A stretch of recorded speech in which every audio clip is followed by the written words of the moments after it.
Program Facilitator, Mayor Mona Davis, Mr. Charles Fall, New York State Assembly Member, Mr. Maggie Holder, Consul General of Barbados, Mr. Kevin Parker, New York State Senator and Democratic Party Whip, distinguished panelists, friends and colleagues, fellow Africans.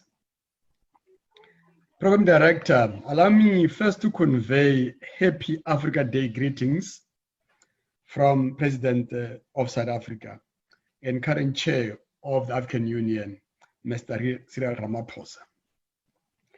Let me also thank the organizers of this 12th edition of the Africa Day celebrations in New York City for the excellent facilitation of this important event. This is exemplified by the large number of participants in today's program, which in itself is a true mark of African solidarity and unity. We are also truly humbled and grateful for the invitation extended to us to deliver the keynote address at this year's event. We further express our most profound gratitude to the New York City Mayor, Mayor Bill de Blasio, who has formally extended the city's support for our event and for his acknowledgement of invaluable contribution of African New Yorkers to the life and economy of the city. Indeed, the city of New York has been for many years the home to many Africans from all parts of our continent, from the diaspora, indeed from within the United States of America. New York City is also a host to a number of diplomatic missions from Africa. This includes permanent missions to the United Nations and consulate generals. It goes without saying that this cordial relationship is one characterized by excellent cooperation.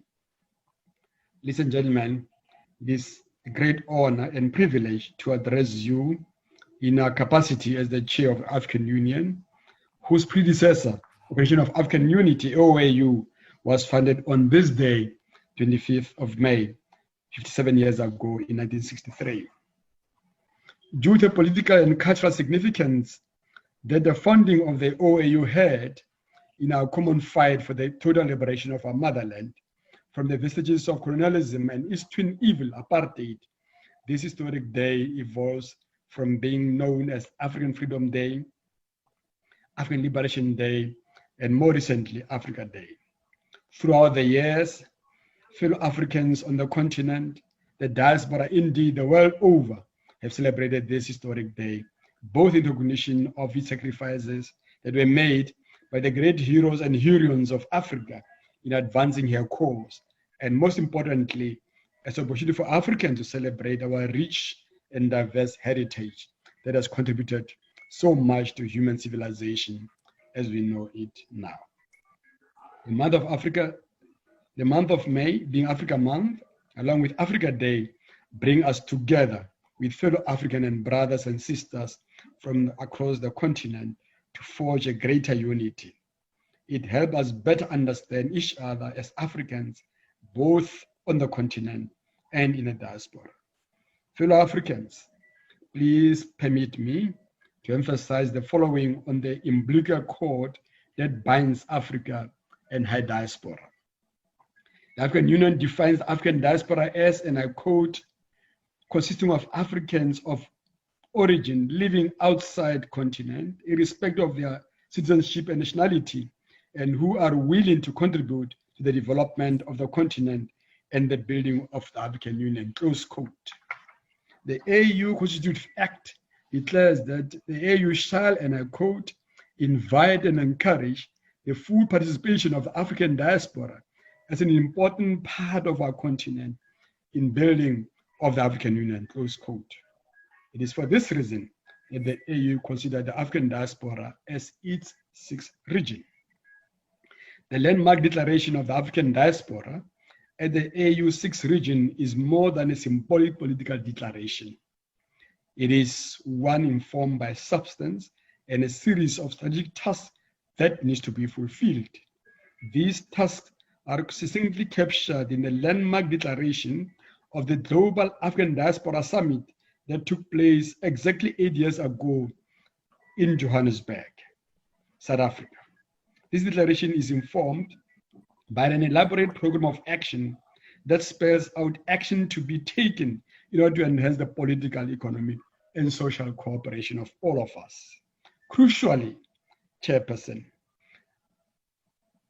the Global African Diaspora Summit agreed to adopt 5 legacy projects as a way of giving practical meaning to the diaspora program and in order to facilitate the post-summit implementation program.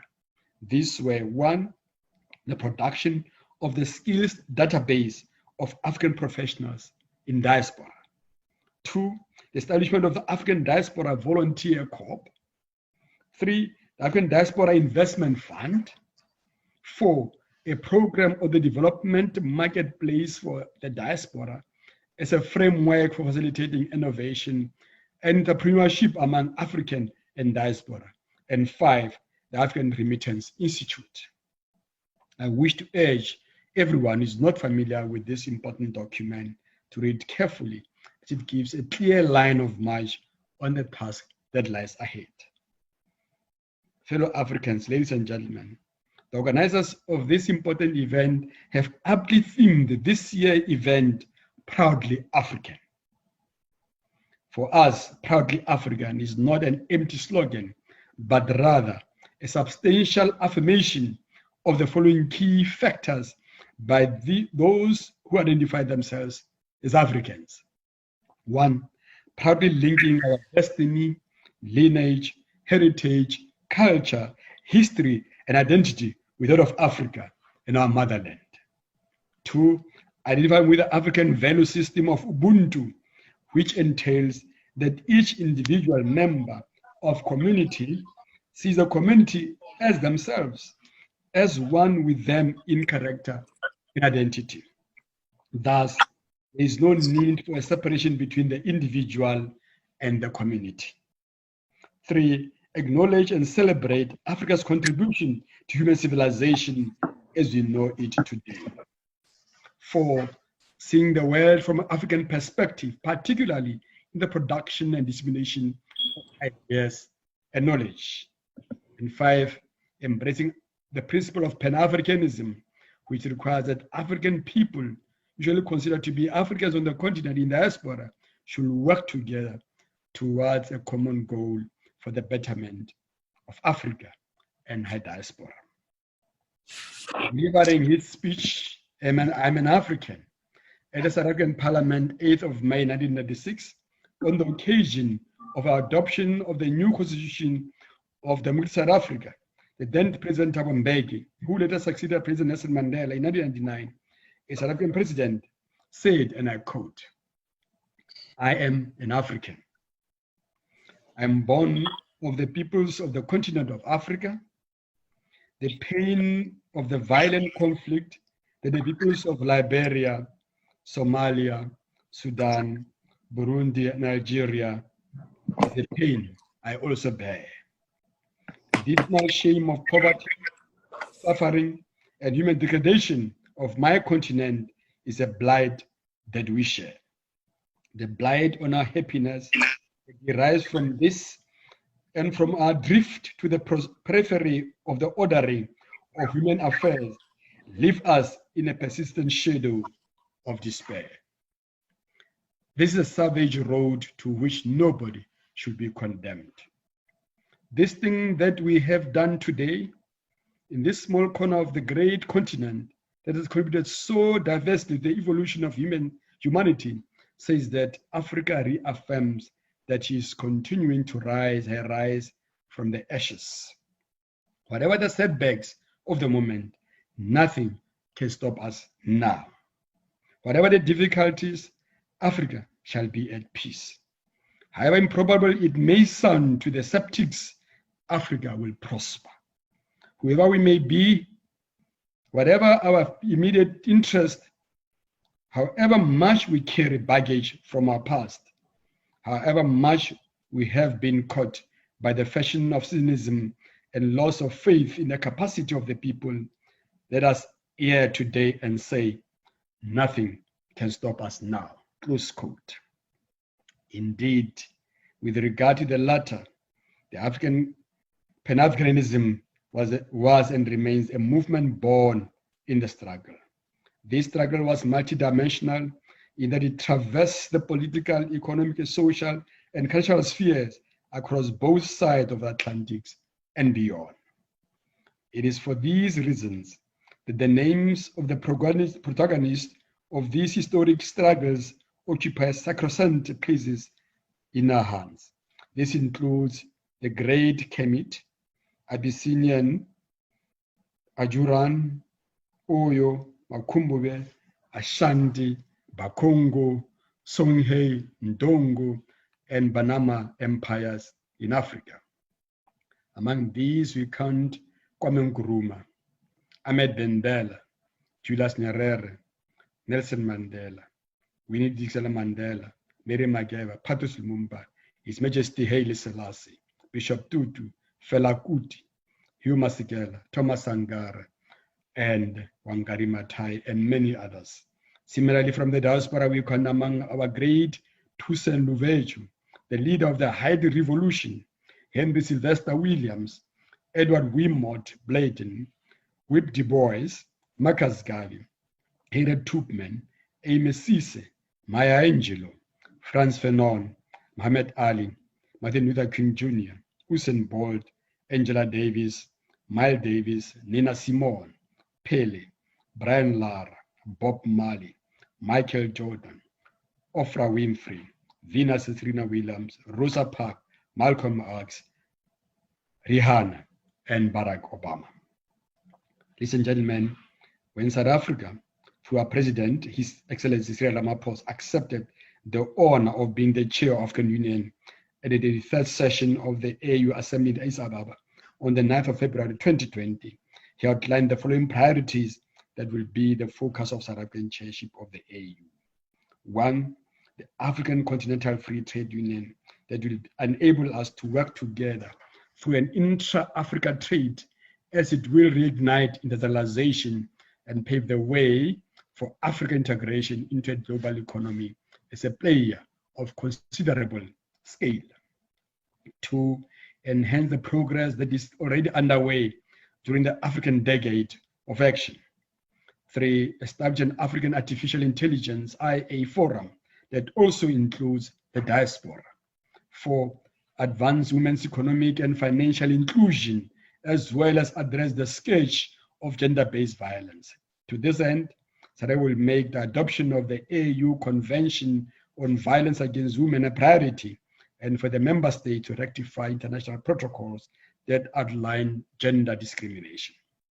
Five, support the good governance and democracy agenda, leverage the excellent work of the African peer review mechanism that South Africa has been asked to chair.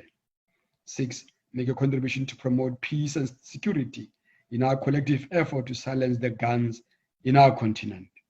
Through the AU Peace and Security Council, the AU Commission, and the collective membership, South Africa will focus her efforts on conflict resolution across the continent, especially in those experiencing protracted conflicts. Seven, advance the AU-UN cooperation to ensure that Africa continues to play an even greater role on world stage.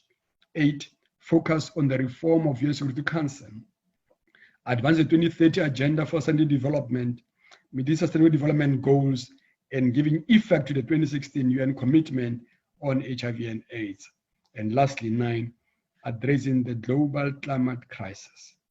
As chair of the Committee of African Heads of State and Government on Climate Change, South Africa will prioritize all 3 goals in the Paris Agreement, namely mitigation, adaptation, and support. Fellow Africans, few could have envisaged that a month after South Africans assume its chair of the AU, the world, indeed Africa, will be engaged in a fight of our times, that is against the common enemy, novel coronavirus 2019 pandemic. According to the United Nations, the COVID-19 is much more than a global health crisis, but a human, economic, and social crisis that is killing people, spreading human suffering, and uprooting people's livelihoods. Indeed, given that our continent confronts unique development challenges and security, Africa faces the prospect of being severely impacted by this pandemic. Fellow Africans, Ladies and gentlemen, if there is a glaring irony about COVID-19, it is that the social distance we keep from each other as a means of keeping the transmission of the virus compels us into the global solidarity that unites rich and poor, black and white, as well as developed and developing. This is largely due to the fact that our enemy is common, non-discriminatory, and knows no border. This therefore requires that the international community demonstrate unity in purpose in its combat against COVID-19 and its negative impact, particularly on the vulnerable. We thus wish to reiterate our support for the United Nations General Assembly resolution calling for global cooperation and solidarity in the fight against COVID-19. In his briefing to the Bureau of African Union in April 2020, Mr. Ramaphosa emphasized that the AU strategy to fight COVID-19 will be informed by the principles of Pan-African unity, solidarity, and coordination.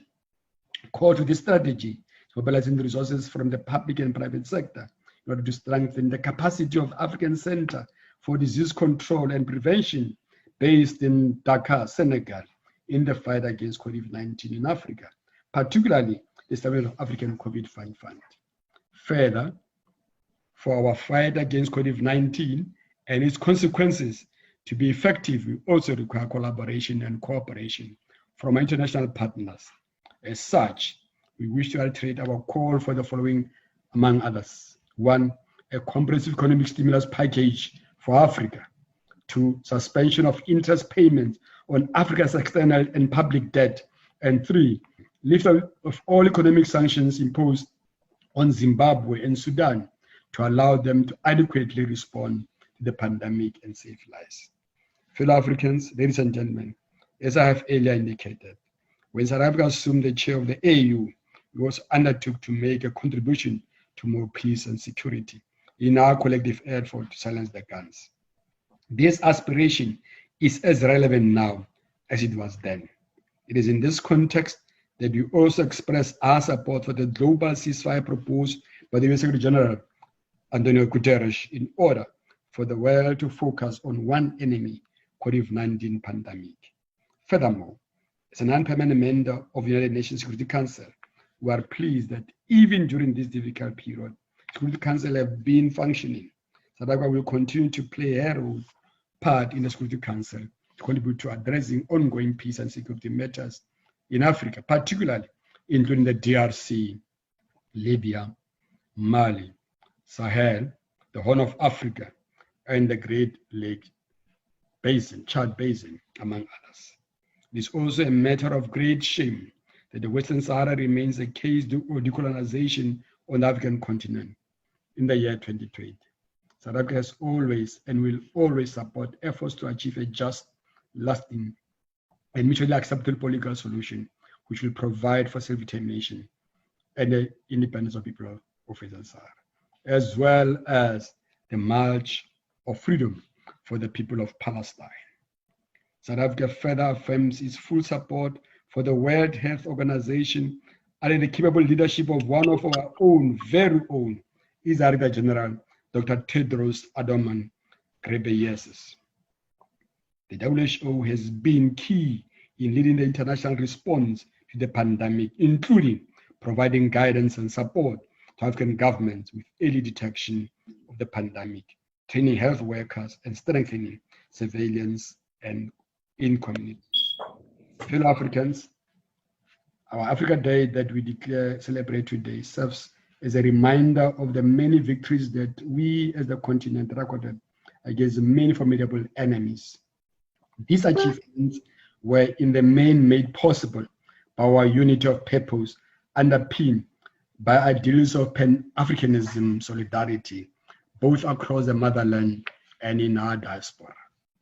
The common enemy we face today in the form of COVID-19 stands in the way of our march towards Africa we want in the form of Agenda 2063. The activation of African Continental Free Trade Area, as well as the progress we are making in implementing Sustainable Development Goals, among others. As I conclude, please allow me to leave you with these words from the excellent son of Africa and our former President Nelson Mandela, who remarked at the 19th meeting of the heads of government of the CARICOM held in St. Lucia on the 4th of July, 1998. He said, and I quote, "As we dream of and work for the regeneration of our continent, we remain conscious that the African Renaissance can only succeed as part of the development of a new and equitable world order in which all the formerly colonized and marginalized take their rightful place, because of history, rather than the possessions of the others." Close quote. This also goes without saying that for us to realize the African Renaissance Mandela speaks of, it is imperative that Africans from all over remain united. In so doing, we shall indeed, once again, triumph over our prevailing challenges. I thank you for your kind attention and wish you a very happy Africa Day. Thanks, colleagues.